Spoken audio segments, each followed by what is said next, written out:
on va enchaîner donc avec nos projets du labo. Comme je l'expliquais,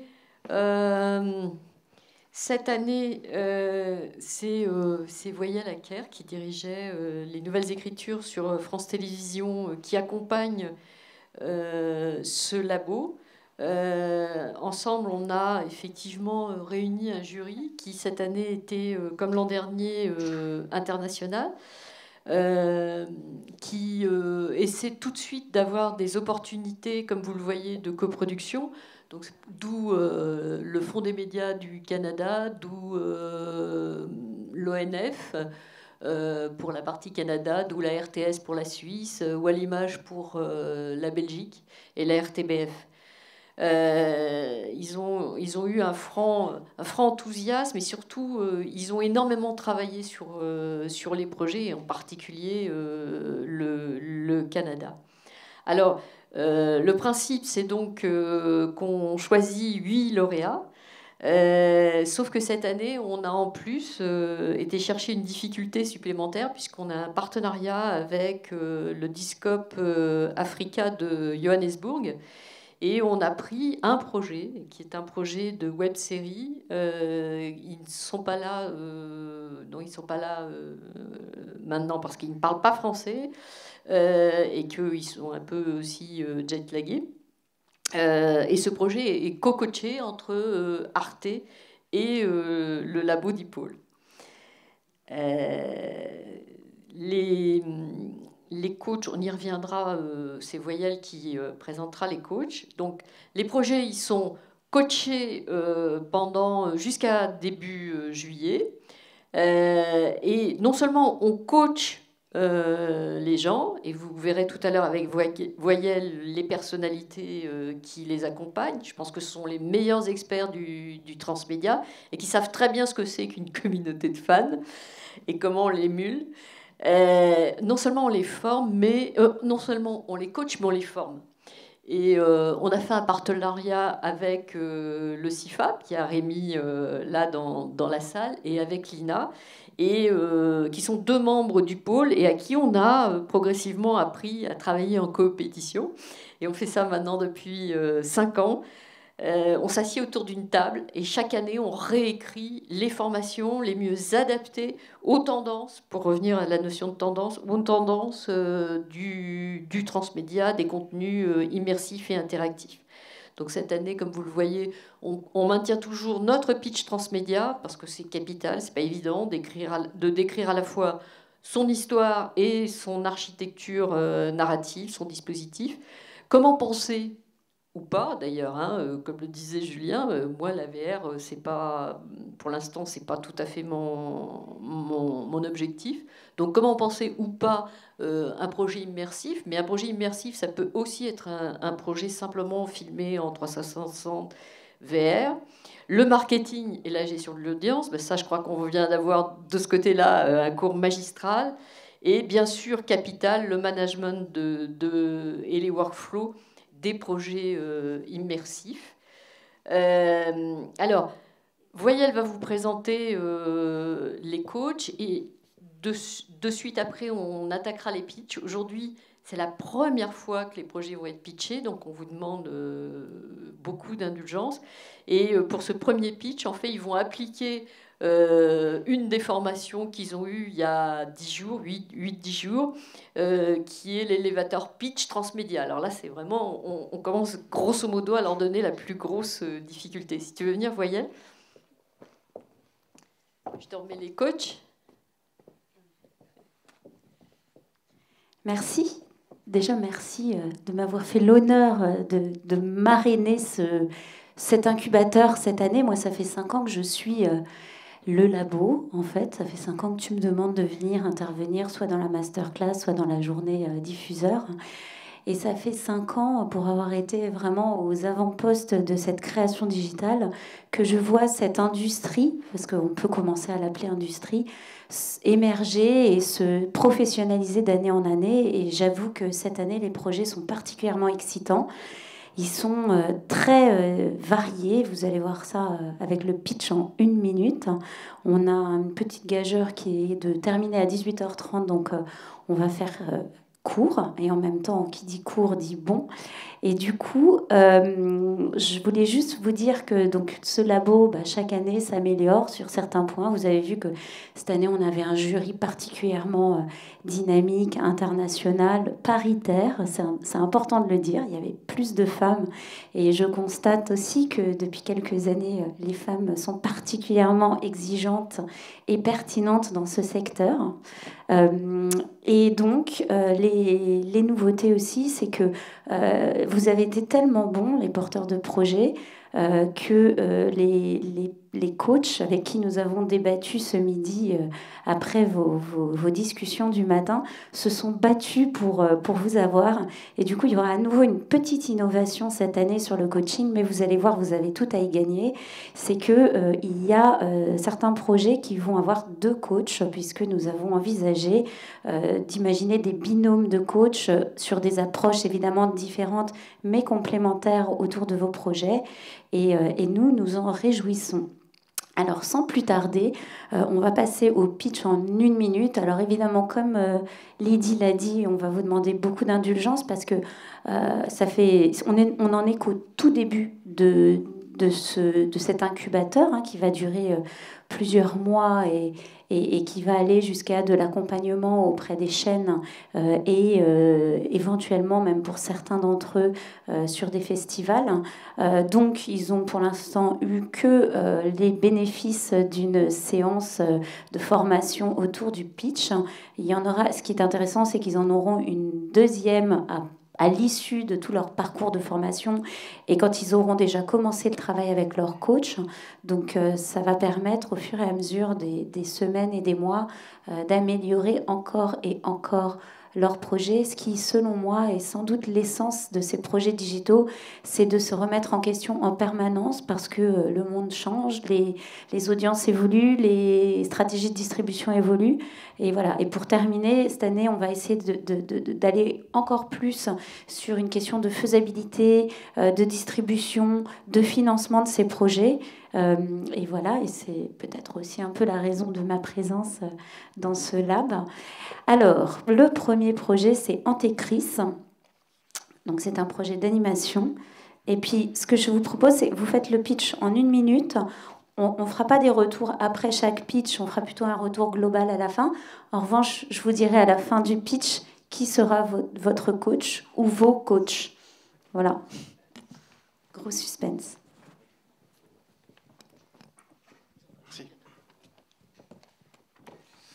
Bonjour, alors moi c'est Valentin Grégoire, donc je suis producteur chez Squarefish, studio d'animation, on est à Bruxelles. On vient aujourd'hui vous présenter notre projet Antécris. Bonjour, moi c'est Alexandre Mailleux, je suis assistant de production donc sur le projet Antécris. Et avec Valentin, on pense qu'on devrait tous, dans la vie de tous les jours, pouvoir assumer notre côté sadique. Oui, quand on était gosse, on a tous brûlé des fourmis avec une loupe. Ou arraché les ailes d'une mouche. Ou encore on mettait du sel sur les limaces pour les faire fondre. Ou bien aussi on explosait des poules à coups de marteau. Mais ça c'est quand on était des enfants, bien entendu. N'est-ce pas ? Oui, maintenant on est des adultes responsables, on peut plus se permettre de jouir des petits plaisirs sadiques de la vie. Et c'est bien dommage, et avec Antécris, notre objectif c'est de vous rendre ce plaisir. Oui, donc Chris le héros, c'est un orphelin légèrement diabolique à qui il arrive, sans le faire exprès, d'étrangler des clowns. Donc voilà, vous l'aurez compris, Antécris, c'est une comédie macabre qui prendra la forme d'une web-série et qu'on espère réaliser très prochainement pour pouvoir mettre en scène cet enfant presque normal qui est Chris. Voilà, donc je ne sais pas s'il y a des questions, mais... On fera les questions à la fin. Ah d'accord, voilà. Ben voilà, merci. Et donc, vous avez décroché le gros lot, puisque c'est Julien qui va vous coacher.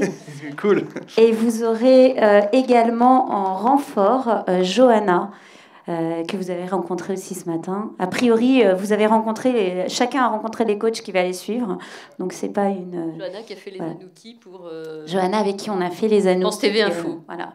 Pour France TV Nouvelles Écritures, France 4, et qui est maintenant sur France Info.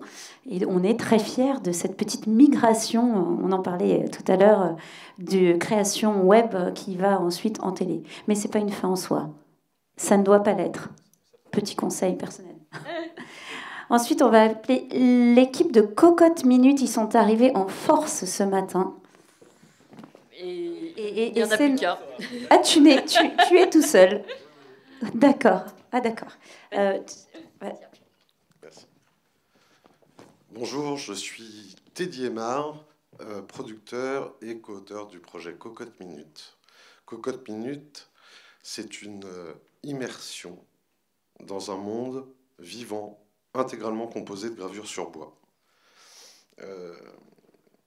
L'utilisateur, il va avoir la possibilité de déambuler dans l'univers poétique de la maison ou alors de se laisser embarquer par les intrigues des personnages. Les personnages, ils sont dans cette maison et en fait, on peut les suivre en passant de pièce en pièce par un effet gaze, en regardant les portes.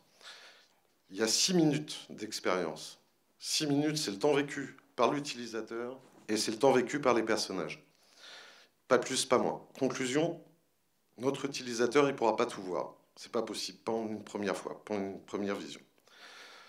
La première volonté réelle pour le coup de Cocotte Minute, c'est aussi cette réalité virtuelle très forte qu'une technologie moderne et qui va se marier avec une technique ancienne qui est la gravure sur bois. Voilà. Merci.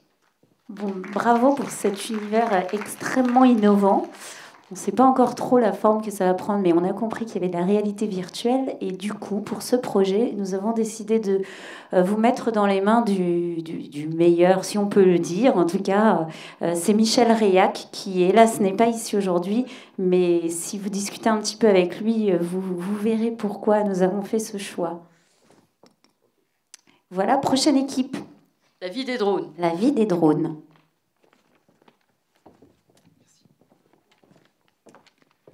Bonjour, je suis Mathieu Spinazzola, je viens vous parler de la vie des drones. La vie des drones, c'est un univers de science-fiction qui part d'un postulat très simple. Les drones sont des créatures vivantes. C'est un univers de science-fiction qu'on va déployer sur plusieurs médias. Un court-métrage qui va nous raconter la vie du petit droni, un petit drone qui est tombé du nid et qui doit trouver comment s'en sortir au milieu de la forêt sans savoir voler ni chasser par lui-même. C'est une série de Doc 360 où on va développer tout un univers, tout un écosystème où on va vous parler des drones, de ce qu'ils mangent, de comment ils chassent, de comment ils vivent. C'est une appli sur mobile où vous allez pouvoir créer vous-même votre propre espèce de drone avec tout un atelier virtuel qu'on aura mis à votre disposition. C'est un jeu vidéo en réalité virtuelle. Vous allez incarner un drone dans une partie de chasse entre proies et prédateurs. Et c'est une émission YouTube, j'allais l'oublier, c'est une émission YouTube qui va vous parler de toutes les coulisses de ce projet, qui va vous montrer notre équipe dans ses ateliers, en train d'assembler des drones et d'essayer de les envoyer ailleurs que sur les arbres en face de nous. Chacune de ces expériences va nous ramener des communautés différentes, des communautés du jeu, des communautés de YouTube, de Facebook, qui vont se retrouver ensemble sous la grande communauté de la vie des drones. Voilà, merci à vous. Décidément, un dispositif très ambitieux, avec beaucoup de plateformes. Peut-être qu'il faudra à un moment faire quelques choix. Mais du coup, on s'est dit que vous n'auriez pas besoin de moins de 2 coachs. Et du coup, c'est Mathieu qui va vous suivre, Mathieu Buchenschutz de la Blogothèque, secondé par Christia, que vous avez rencontré aussi ce matin. Voilà, Christia qui est une ex de l'équipe d'Arte et puis de Radio France Nouveaux Médias. Voilà, bonne chance. Ensuite, nous accueillons l'équipe de l'Ocrou. Est-ce que vous venez à 1, 2, 3, 1 ? Bon, d'accord, ils sont là, ils supportent. Tranquille, ça va les gars. Je suis d'accord. Bonjour, je m'appelle Virak Toun. Je suis l'auteur-réalisateur du projet l'Ocrou, qui est un drame historique. Ça raconte l'histoire de ma famille. Et je voulais vous redire que, comme vous savez, en temps de guerre, il n'y a jamais de bon choix. Donc on va faire un flashback. Donc en avril 1975, les Khmers rouges débarquent à Phnom Penh, la capitale du Cambodge. Et c'est à ce moment que la purge commence. Les intellectuels et tous ceux qui représentent le capitalisme sont massacrés. Il n'y avait que 2 choix pour ces gens-là, fuir ou mourir. Mon père était un enseignant. Il avait un enfant qui était à l'hôpital, un autre qui était en vadrouille et sa femme qui était enceinte. Il a choisi de fuir. Il a dû abandonner mes 2 frères pour me sauver. Le CROU, c'est un projet transmédia qui comporte un court-métrage, une application qui vous permet de vous mettre dans la peau de mon père et une exposition qui vous donne la possibilité d'approfondir sur le sujet. Je vous remercie de m'avoir écouté. Merci. Et c'est donc c'est Johanna qui accompagnera ce projet. Et du coup, vous héritez aussi d'un deuxième coach qui sera Julien Aubert. Merci. Puis nous allons parler de McCoy Guerrero.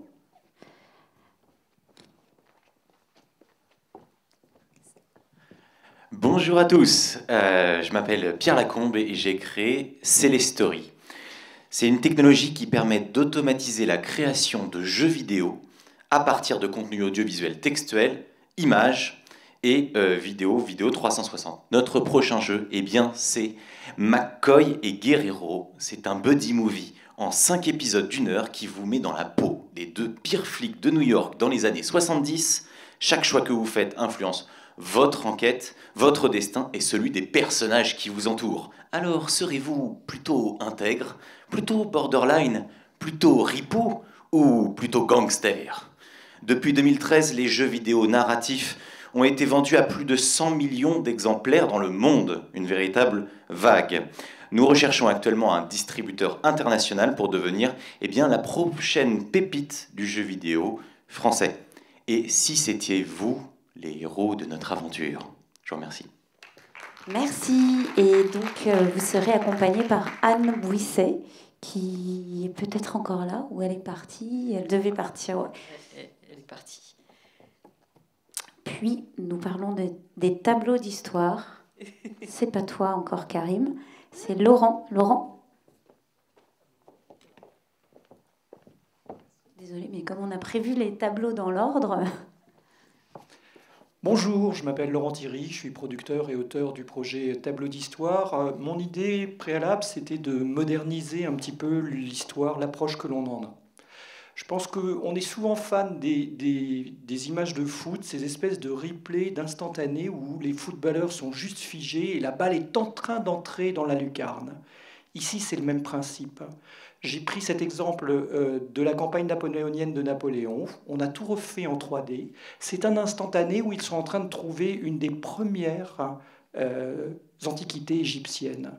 Et vous allez être projeté à l'intérieur de cet environnement. Vous allez pouvoir découvrir cet instant arrêté, vous promener à l'intérieur et questionner l'un des grognards de Napoléon qui est là et qui est en train de vous interpeller en vous disant « On vient de découvrir quelque chose. Allez prévenir l'empereur. » Voilà, ça c'est le principe des tableaux d'histoire. C'est valable pour plein de tableaux, plein de moments de l'histoire. Ça va des Carolingiens jusqu'à la Deuxième Guerre mondiale, même jusqu'à aujourd'hui, où on va pouvoir se promener dans ces instants de l'histoire de France, voire même dans l'histoire du monde. Ça sera exploité en VR pour des expositions, mais également en émissions de télévision, comme des dardards, avec un présentateur qui, lui, fera un direct de cet instantané. Merci beaucoup de m'avoir écouté. Merci Laurent, ça promet une belle expérience immersive. Et c'est Romain Venin qui t'accompagnera, et puis tu auras même le droit à une deuxième expertise de la part de Camille. Voilà. Karim, c'est ton tour. Pour le projet Yuan Street Experience. Bonjour à tous, je m'appelle Karim Mbakam et je suis le fondateur de Yuan. Alors en fait, Yuan, c'est une plateforme média vidéo collaborative qui a pour vocation de soutenir et de produire des jeunes créatifs fans de street culture à travers le monde. La street culture se regroupe les pratiques culturelles des 15-35 ans, aussi bien le skateboard, le rap, la danse hip-hop ou le street art. Pour promouvoir en fait notre projet, on a décidé de créer les premiers awards vidéo de la street culture. Le projet se déroule en 3 actes.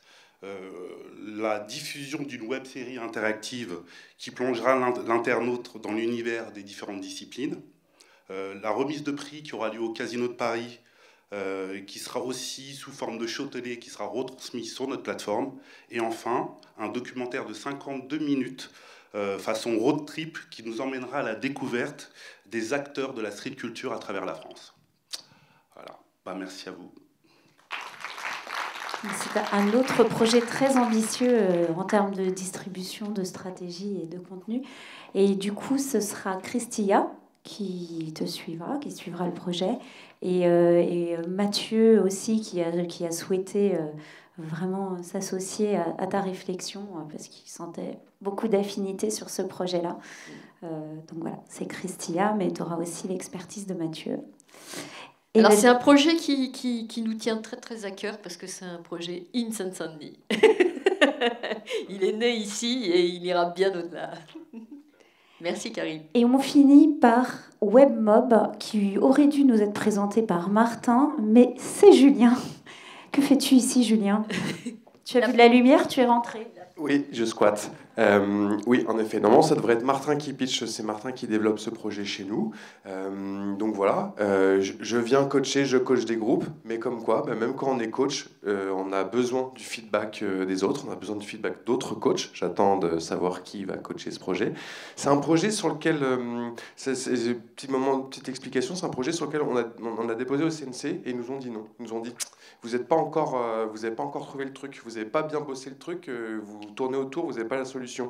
Et on s'est dit que le labo c'était la bonne solution. C'est un projet peut-être qu'on a mis trop le nez dedans, on voit plus trop la solution. Et voilà, on est venu solliciter l'aide de la communauté. Qu'est-ce que c'est WebMob? 10 secondes. Ah non, c'était pas le pitch, ça. Ah, c'était pas le pitch, ça. Ok, c'était l'intro. Ah oui, quand même. C'est bien parce que tu nous as tenus en haleine pendant 1 heure avant. Hein. Oui, non, mais c'était pour expliquer, parce que ça fait un peu mélange des genres, je suis un petit peu mal à l'aise. Mais WebMob, qu'est-ce que c'est? En fait, il y a 3 ans, il y a une personne qui s'appelle Justine Sacco. Elle a publié un tweet un peu middle raciste, pas très cool, avant de partir en vacances. Elle a pris l'avion, elle est arrivée en Afrique du Sud, elle était la personne la plus détestée de la planète. Et il y avait des articles partout qui parlaient d'elle, elle s'était fait virer, sa famille l'avait conspuée, elle avait plus de petits copains. C'était la première victime globale du web shaming. Elle s'était fait humilier devant tout le monde, des millions de personnes l'avaient humiliée. Ce phénomène, on l'appelle WebMob. Web mobilisation. C'est quand les internautes, pour faire le mal, s'unissent. L'engagement sur Internet, le partage, le commentaire, le like, des fois ça se fait sur des contenus qui sont pas très sympas. On va l'étudier avec WebMob en trois temps. En premier temps, on va demander aux influenceurs de Snapchat de nous raconter une histoire dans laquelle en fait, on va mettre en scène un personnage fictif qui sera victime d'une WebMob. Dans un deuxième temps, en fait, on va laisser le public incarner ce personnage. Dans une application mobile, on deviendra une personne humiliée, lynchée sur Internet. On va permettre à tous les adolescents de la France de savoir ce que c'est que de se prendre une tornade d'humiliation sur le web. Ça fait mal. C'est pas parce que c'est virtuel qu'on n'en souffre pas. Et ensuite, bénéficiant de l'effet de buzz de ces 2 premières briques, on ira en télé raconter l'histoire du WebMob, l'histoire, les secrets des mécaniques d'humiliation sur le web. Comme je le disais, voilà, l'idée, c'est de parler d'Internet et d'apprendre à vivre avec ces nouveaux médias, en fait, faire du mal. Bon, ça, on pourra dire à Martin que tu n'as pas trop mal fait le job. Et donc, ce sera Camille qui va suivre ce projet-là. Avec également un œil avisé de la part de Romain. Voilà. Ouf, ouais. C'était dense. Alors, traditionnellement, il y a une tradition qui est très très dure, c'est de boire un coup après tout ça, et d'en profiter pour faire un maximum de réseautage. On parlait tout à l'heure de tendance. On est justement au Pôle Média Grand Paris en train de faire un espèce de cahier de tendance pour répondre à un projet européen qui serait l'internationalisation des contenus digitaux, où on pense aller ensemble et vous consulter très très vite. J'espère qu'on l'aura. Le taux de réussite, vous le savez, c'est 8%. c'est pire qu'avec les chaînes. Excuse-moi, mais c'est vrai, c'est pire qu'avec les chaînes et parfois avec le CNC. Donc, nos tendances, c'est penser mobile d'abord, et on pense que les producteurs européens qui sont à la tête d'un énorme patrimoine de contenu dans tous les domaines, mais qui malheureusement ne les ont pas assétés pour les reconvertir en produits digitaux et en petites pastilles qu'on peut mettre sur du Snapchat, du machin, du truc, etc. Ben, ils ont un atout, mais l'atout, ça va être de trouver des gens comme toi qui les aident à trouver des nouveaux process pour vite vendre leur contenu, les monnayer, toute cette fortune qu'ils ont dans leur tiroir et dans leur bobine.